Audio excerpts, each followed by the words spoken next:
Welcome to this service of Neshoba Unitarian Universalist Church. I am the Reverend Beth Lefever, pleased and privileged to be the minister of this congregation, and I am so very glad that you have joined us this morning for this online service. It is good to be together in spirit. Our opening words are by Maria Mitchell, 19th century American astronomer, naturalist, and educator. Small as is our whole system compared with the infinitude of creation, brief as is our life compared with the cycles of time, we are so tethered to all by the beautiful dependencies of law that not only the sparrow's fall is felt to the uttermost bound, but the vibrations set in motion by the words that we utter reach through all space, and the tremor is felt through all time. In this sense, let us be together in worship. And now Sarah Osborne, our Director of Religious Exploration, will light our chalice. Our chalice lighting words come from Joanna Macy and Tom Atlee. When you act on behalf of something greater than yourself, you begin to feel it acting through you with a power that is greater than your own. This is grace. Today, as we take risks for the sake of something greater than our separate individual lives, we are feeling graced by other beings and by Earth itself. Those with whom and on whose behalf we act give us strength and eloquence and staying power we didn't know we had. We just need to practice knowing that and remembering that we are sustained by each other in the web of life. Our true power comes as a gift, like grace, because in truth, it is sustained by others. If we practice drawing on the wisdom and beauty and strengths of our fellow human beings and our fellow species, we can go into any situation and trust that the courage and intelligence required will be supplied. We light our chalice this morning for the helping hand of grace.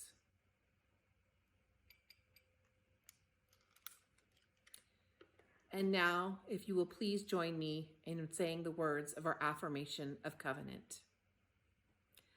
Love is the doctrine of this church. The quest for truth is our sacrament, and service is our prayer. To dwell together in peace, to seek knowledge in freedom, to serve human need, to the end that all souls shall grow into harmony with the divine. Thus do we covenant with each other and with God.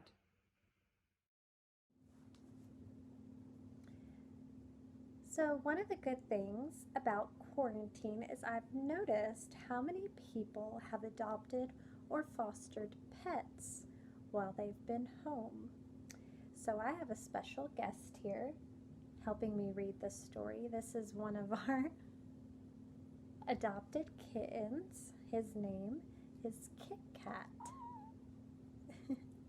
And today's story is entitled Mrs. McTats and Her House Full of Cats. We have lots of cats in our home. Not as many as Mrs. McTats, though. In a small, cozy cottage lived Mrs. McTats. She lived all alone except for one cat.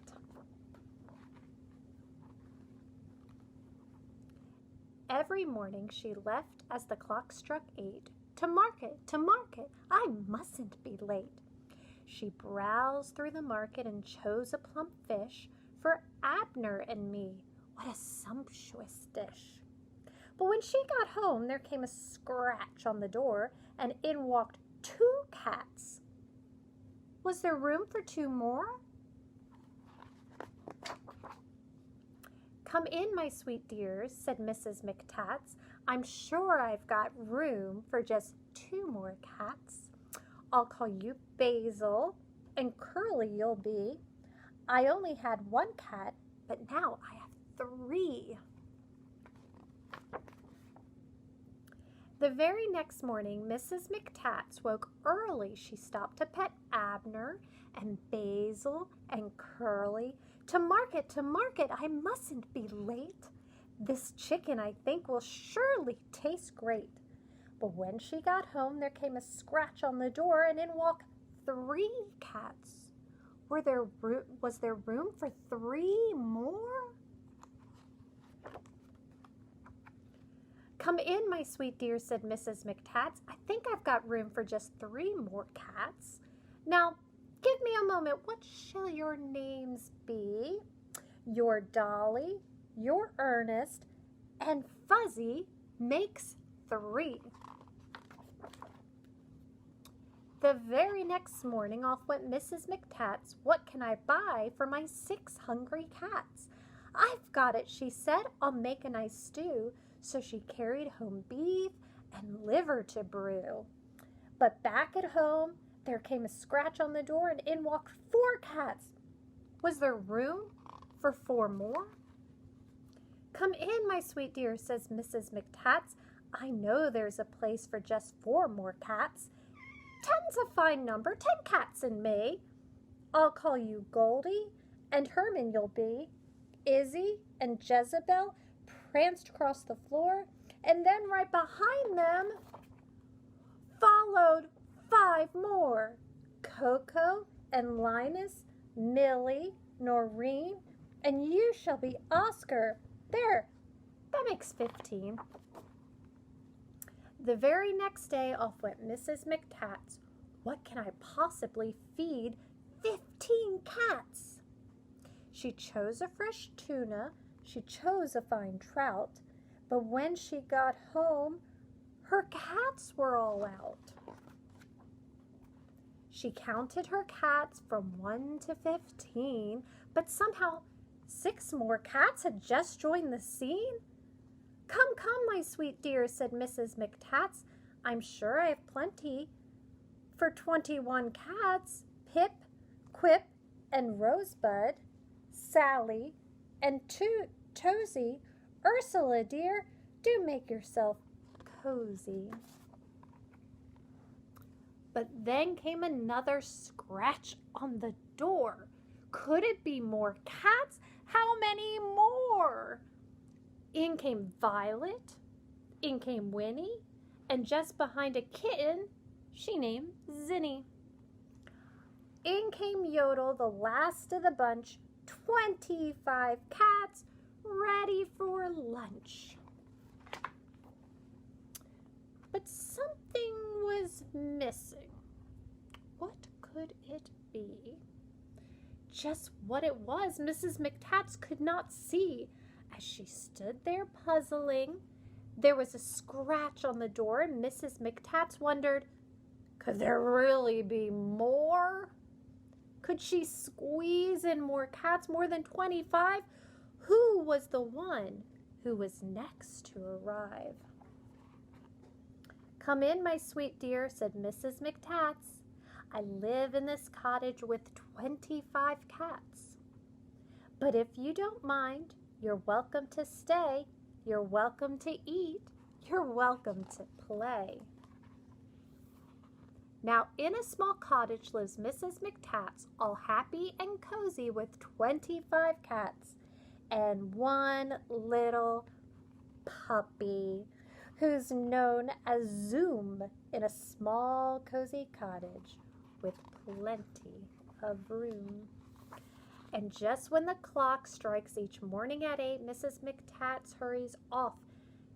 "I mustn't be late to market, to market. What treats will there be for 26 sweet dears from A to Z?" The end. I hope you've been giving all your pets and our animal friends lots of snuggles and love during quarantine. It is the time in our service when we pause for our morning offering, the sacrament of the free church. If this church tickles your affection, love it back. If it beckons you into the deeper waters of the soul, heed its call. If it entices you with its promise of a brighter, fairer world, support it. If this church calls you to its task, respond. Please give as you are able, utilizing the methods on the following graphic. And please know how very grateful we are for your gifts, no matter the size.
Revelations of Divine Love by Julian of Norwhich, 1373 AD, edited by Grace Warrack.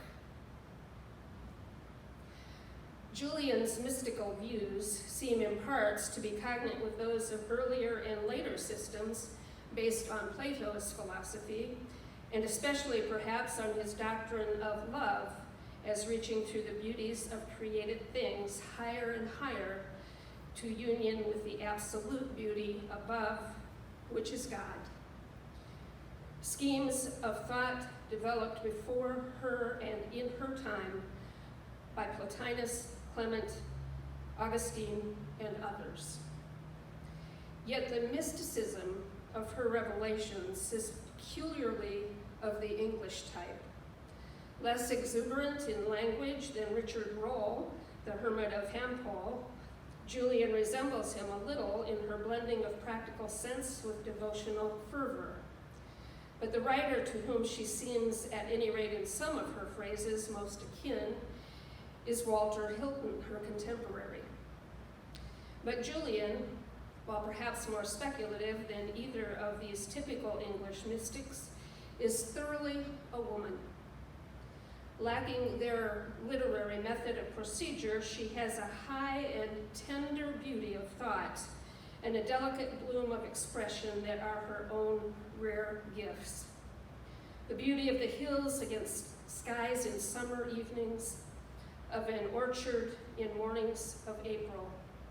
Again and again, she stirs in the reader a kind of surprised gladness of the simple perfection wherewith she utters by few and adequate words, a thought that in its quietness convinces of truth or an emotion deep in life. Of a little child, it has been said, she thought great thoughts simply. And Julian's deepness of insight and simplicity of speech are like the child's.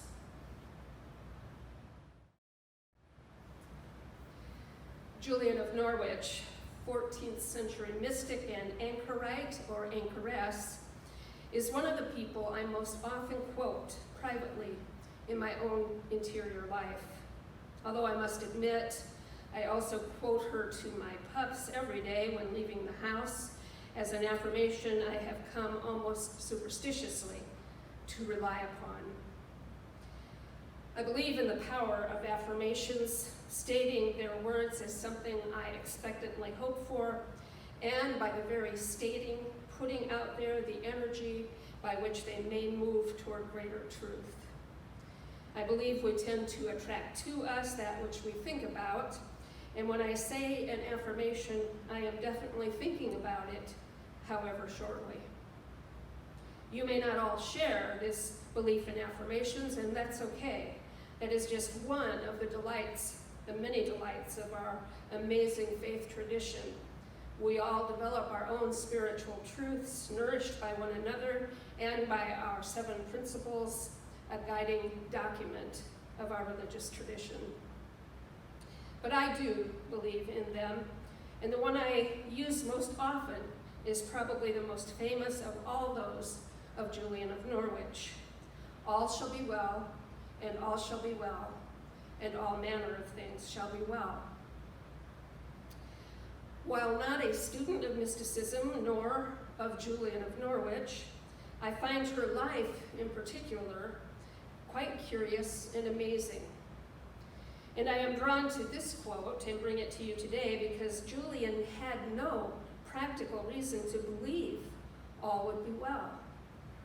She lived at a time of war, famine, economic upheaval, and a pandemic of bubonic plague called the Black Death, which is estimated to have killed 30 to 40% of the entire population of England. It is also, incidentally, estimated that 2/3 of the clergy of England died within a single year, as the disease struck isolated populations such as prisons and monasteries especially hard. Little is known about Julian, including her name. While it may actually have been her name, it is more likely she was called Julian because the church in which she was an anchoress was St. Julian's Church in Norwhich. As a Roman Catholic, but not a nun, she was an anchoress at St. Julian's for most of her adult life, meaning she was sealed into a cell attached to the church and consisting of 2 or 3 small rooms with a total of 3 windows.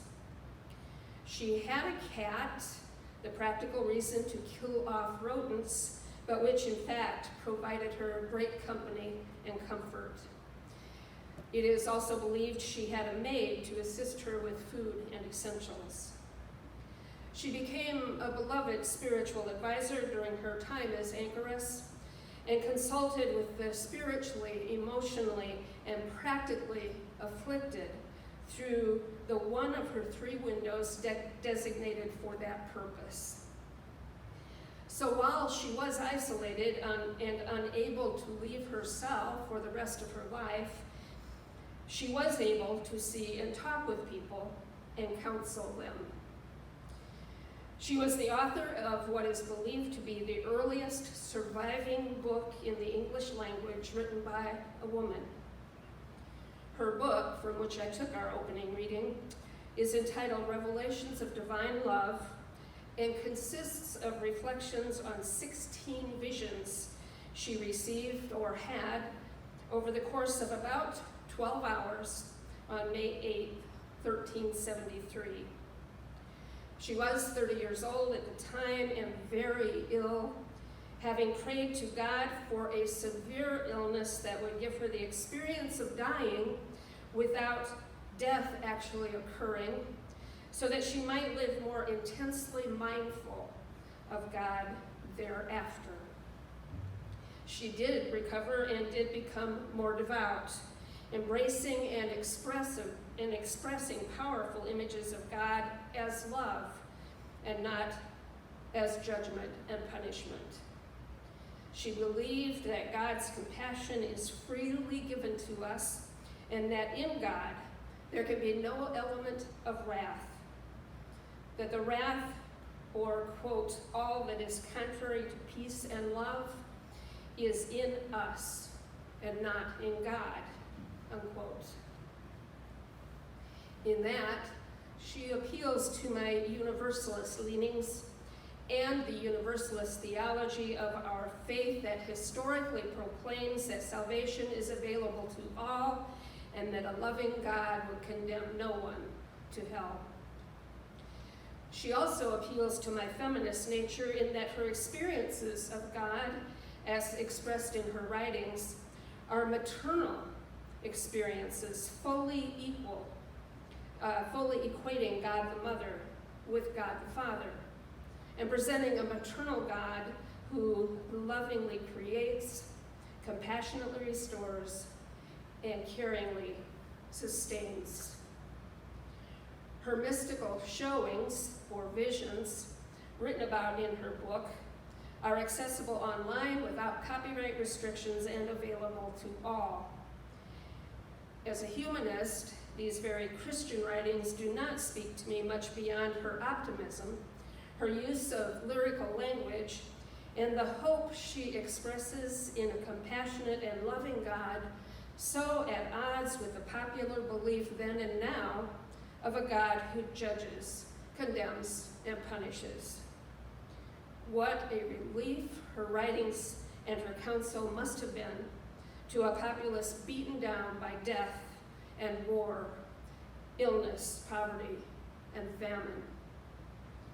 And what a relief her writings still are to so many who struggle and suffer in our time of pandemic, political craziness, violence, and far too much poverty as juxtaposition with obscene amounts of wealth among a relative and powerful few. And with respect to my favorite and much used quote, allow me to share with you from the introduction to her book. Moreover, this life to which Julian gave herself was to be a life of meek, continuant prayers for enabling of herself in her weakness and for help to others in all their needs. For thought and worship could only be held together by active prayer. The pitiful beholding of evil and pain and the joyful beholding of goodness and love would be at war, as it were, with each other, unless they were set at peace for the time by the prayer of intercession. And that is the call of the loving soul, strong in its infant feebleness to wake the answering revelation of love to faith that all shall be well, and that all is well, and that when all are come up above, and the whole is known, all shall be seen to be well and to have been well through the time of tribulation and travail. Julian of Norwhich lived a very different kind of life in very different times, although with sadly similar dynamics to today. While I myself could not have closed myself off from nature as she apparently did, and could not, thus cut off from nature, have communed with God or Spirit or the great mystery in any meaningful way, and while my theology is very different from hers, I am grateful to her, Julian of Norwhich, for all that she was and all that she gave to others, including me. Amen. Now let us move into a time of meditation, reflection, and prayer. Our meditation words are by the ancient Chinese philosopher Lao Tzu, the reputed author of the Tao Te Ching and the founder of philosophical Taoism. Take a breath, breathe deeply as you contemplate these words. Existence is beyond the power of words to define. Terms may be used, but none of them are absolute. In the beginning of heaven and earth, there were no words. Words came out of the womb of matter. And whether we dispassionately see to the core of life or passionately see the surface, the core and the surface are essentially the same. Words making them seem different only to express appearance. If name be needed, wonder names them both. From wonder into wonder, existence opens. Amen. Until next week, go in peace, go in love, and go in wonder. Amen, and blessed be.